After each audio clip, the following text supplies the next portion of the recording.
Right now, some of the most prestigious scientific journals in the world, including flagship publications from Nature, are retracting a wave of research papers linked to elite Chinese universities. A single PhD dropout named Geng is the one dismantling the careers of deans and senior researchers. For decades, science has relied on peer review, but in practice, this often functions as a closed acquaintance society. Reviewers typically belong to the same elite circles as the authors, creating a system where trust is the default and scrutiny is rarely directed at friends. When fraud is suspected, the internal academic committees responsible for investigating it have a massive incentive to protect the university's reputation.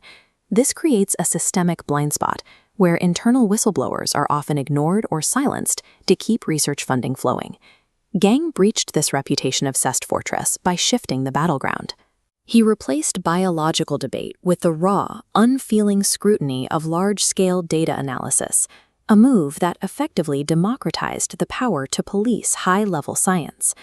Geng's takedown relies on a simple strategy: ignore the complex biology and attack the underlying statistical logic. This chart represents terminal digit randomness.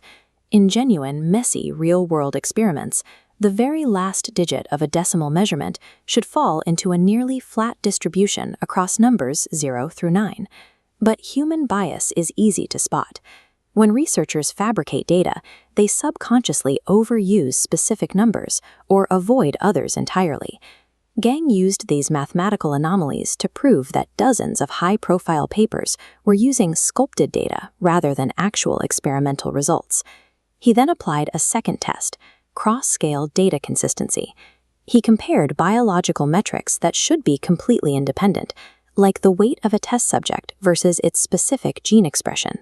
In several flagged papers, these unrelated variables shared identical strings of decimal numbers. It wasn't a coincidence. It was clear evidence of lazy copy-pasting by researchers rushing to meet publication quotas.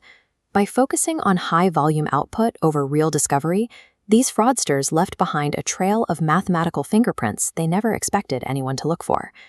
Geng also deployed low-barrier AI visual models to process hundreds of high-throughput images, such as mouse scan and tinblots, in a matter of seconds.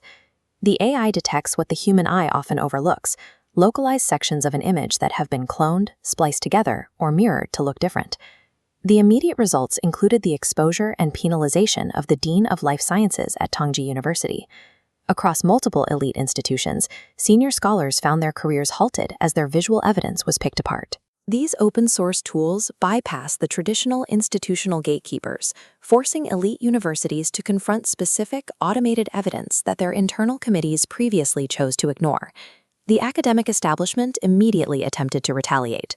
Anonymous users began weaponizing these same AI tools to launch counter-accusations against Geng's own past work in an attempt to shift the public narrative. This reaction points to the economic root of the problem. Modern universities often prioritize a publish or perish metric that rewards the appearance of results over actual innovation.